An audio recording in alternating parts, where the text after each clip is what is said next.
नमस्कार दर्शक बंधु प्रियदर्शिनी होम फूड को आपण मानक अनेक अनेक स्वागत। तो आज रेसिपी हूँ फूलकोबी नाड़र बरा बा पिठौ।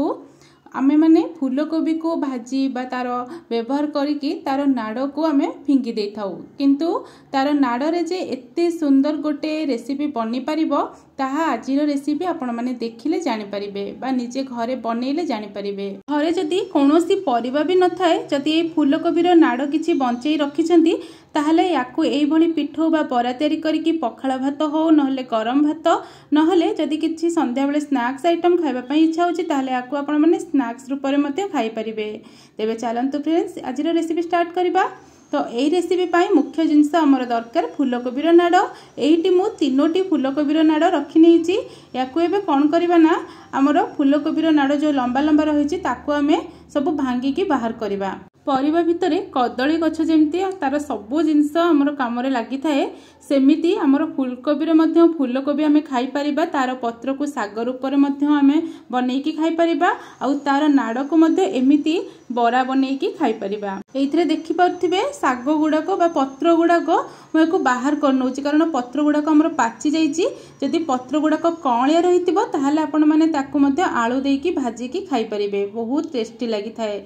तो फूलकोबी भितर मुझे नाड़ गुड़ाक तो सब भांगिकी बाहर कर नहीं। एबे यार पत्र भी सब बाहर करनबा। पत्र गुड़ाक देखंतु पूरा हलदिया हलदिया पड़ी जाइची बा पाची जाइची। तो याकू आमे भल लागिबोनी जदि साग बनेबा कि किछि। तो याकू मु परिष्कार करके साग गुड़ाक बा पत्र गुड़ाक बाहर कर नहीं। एबे कोन करबा ना ए फूलकोबी नाड़ को आमे छोट छोट पीस रे काटी नबा।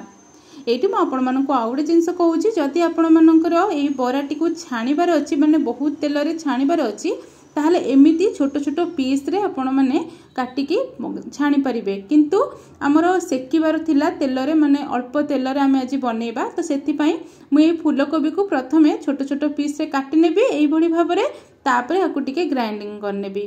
आ सेपटे देखंतु मु फूलकोबी जो मोटा मोटा नाड़ थाए माने फूलकोबी देहरे सेताको भी मु कलेक्ट करी रखीची। तो तादरु मध्ये किछि एई तरे ऐड करिकी पिठो बनेबी। तो सेम प्रोसेस रे सब गुड़ाक नाड़ छोट छोट पीस रे मु काटी नहीं आछि। एबे मु एठी गोटे बड़ पात्र नहीं जाउची एवं काटी रखिथिबा फूलकोबीर नाड़ को सेइतरे देई दउची। तापरे आमे पानी देइकी हाथ रे भलो भाबरे मकोची किना एही नाड़ सब को धोई नबा, कारण एथिरे बहुत सारा डस्ट बा बाली लागि थाए जोटा आमे पिठो बनेला बेले हम पाटी लागिबो। तो सेति बे आको कोन करबे ना गोटे रु दुई थर परिष्कार करके धोई नेबे। तापरे एठी मु गोटे ग्राइंडर जार नहीं जाइची। एठी मु छोट जार नहींची जोटा मते टिके ग्राइंड करिया पई सुविधा हबो। तो ये मुझे कौन करना से फूलकोबी नाड़ जो धोईकी रखी ताकू मुझे सब दे दूची। याकू आपण माने बिल्कुल भी पूरा फाइन पेस्ट बनइबेनी, ताकू टिके दरदरा करी रखिबे, बहुत भलो टेस्ट लगी थाए। तापरे हमर फूलकोबीर नाड़र भी फ्लेवर आपण माने पाई परिबे। तापरे एतरे दे दोची 2टी कंचा लंका एवं 3 ରୁ 4टी रसुण। ए सब को कौन करबा ना दरदरा पेस्ट करके नहीं आसीबा। तो आमर पेस्ट तो एकदम रेडी हो गलानी। आ मन रखिबे जेतोळे आपण पेस्ट बनौछंती बा एमती ग्राइंड करूछंती बिल्कुल भी पानी देबेनी, बिना पानी रे याको ग्राइंड करके नहीं आसीबे। एबे मु याको गोटे प्लेट को काढी नउची एवं आहुरी टिके स्वादिष्ट लागिबा पई मु एतरे देई दोउची ग्रेटिंग करी रखिथिबा 2टी आलू। आलू को पूरा एई भली भाबरे पतला पतला करिके ग्रेट करिवे, जहा फल कि टिके कुडमुडिया लागिबो, ता संगे रे भलो भाबरे सिझी मध्य जिवो। आपण मानकर ग्रेटर भितर देखिए सबुठू स्मॉल साइज रो जोटी दांत थिबो जोतरे आपण माने ग्रेट करंती बा अदा जोतरे ग्रेट करंती सेइतरे आपण माने ए आलू को ग्रेट करिवे। देखिबे एई भली भाबरे सरू सरू पीस रो आलू आपण माने पाई परिबे। तो एठी आलू सब को ऐड करि नैची। तापर आमे एतरे दे दबा काटी रखिथिबा पियाज। तो पियाज एठी बहुत सारा मु यूज करिछि, कारण टिके बढ़िया लागे पकुड़ी किंबा हमर एमती पिठो बरा आइटम भितरे। एबे आमे पिठो को टिके क्रिस्पी करबा पई सेतरे 2 चम्मच चाउर गुंड दे दबा। तापरे आपण माने एतरे दे दबा 2 चम्मच जदि हमें चाउर गुंड देइचे ताले 4 चम्मच मु एठी बेसन दे दोउची। तो एठी किछि बेसन देइची आ 1 चम्मच पाखा पाखी मु एठी रखी नैची, परे हमर दरकार हेले देबी। तो आपण मानक आउ गोटे जिनस कहूची, जदि आपण माने चाउर गुंड देबेनी चाउर बट्टा देकी करिवे बहुत भलो टेस्ट रही थाए बेसन ठारू। तो एठी देखंतु स्वाद अनुसार एबे लूण दे दबा। तापर किसी धनिया पत्र काटिक रखिते सेटा देदबा। आपण मन पाजे धनिया पत्र नहीं आ बदल आपण माने भृषंग पत्र मध्य दे परिबे। एबे बास आको भल भाबरे टिके सबको मिसई दबा। आ बिल्कुल भी पानी देबेनी। आमे जेहेतु हमर नाडटी को पेस्ट करिचे ता संगे आलू मध्य देइचे पियाज मध्य देइचे ए सबुरु पानी रिलीज हुए आपण माने जानि परथिबे। तो सेथि पई आपण माने बिल्कुल भी पानी देबेनी। आको भल भाबरे मिसईबे। तापर जदि आपण मानकर टिके काठ लगे ताहले पानी देबे। तो ये देखो भल भाव में आपको मिसई नहीं हल्का टिके पानिया लगुच से जो बड़का बेसन रखी थी मुझे दे दूसरी माने टोटाल मुझे 4 चामच ही बेसन देती। एबे आपको पुणी थे भल भाव में मिसई नवा। तो ये मिसई सारापर आम चेक करवा कि यहाँ भल भाव में बाइंड कि नहीं जहाँ भी आम सेप दबा सेटा भल भाव में सेप धरुची कि नहीं। तो हाथ में आपण मैंने एमती गोल सेप हो ना सिलिंडर राउंड जहाँ भी आपण मान इच्छा तो सेमती सेप देदेवे। जदि यहाँ परस्पर एमती पूरा बाइंड होकर रहा बा जाबुड़ी धरला तो सेटा जानवे जे आपण मानकर बाइंडिंग बढ़िया से होता फिटबनी। कारण मुझे सेकुची आपण मैंने यही सेम जिनस को छाणी पारती। एपटे तावा गरम कर तावारे दे देइछि हमर गोटे चमच पाखापाखि सोरिष तेल आपण माने चाहिए रिफाइन तेल मध्य दे पारिबे।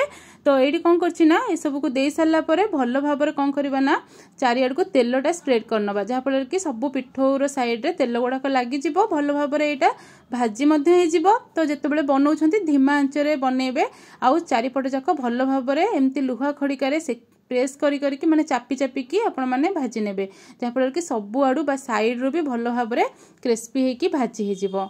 तो देखो यहाँ बहुत जल्दी भी बनीज प्राय आपण मैंने जब 15 मिनिट भितर सब गुड़ाक अरेंजमेंट करके बनई पारे। तो यही रेसिपीटा आपण मैंने निहाती घरे ट्राए करेंगे बहुत टेस्टी। बिल्कुल भी आपण मानक टेस्ट कलापर फुलकोबीर नाड़ को पकेवाई इच्छा हेनी। जितेबाला भी फुलकोबी आसो आपण मैंने निहाती कलेक्ट करके रखिए यही रेसिपी को बहुत सारा बनवाई। तो ये देखो आमर फुलकोबीर बरा बढ़िया से 2 पट साइड हो गला आपण मानक ये देखुची।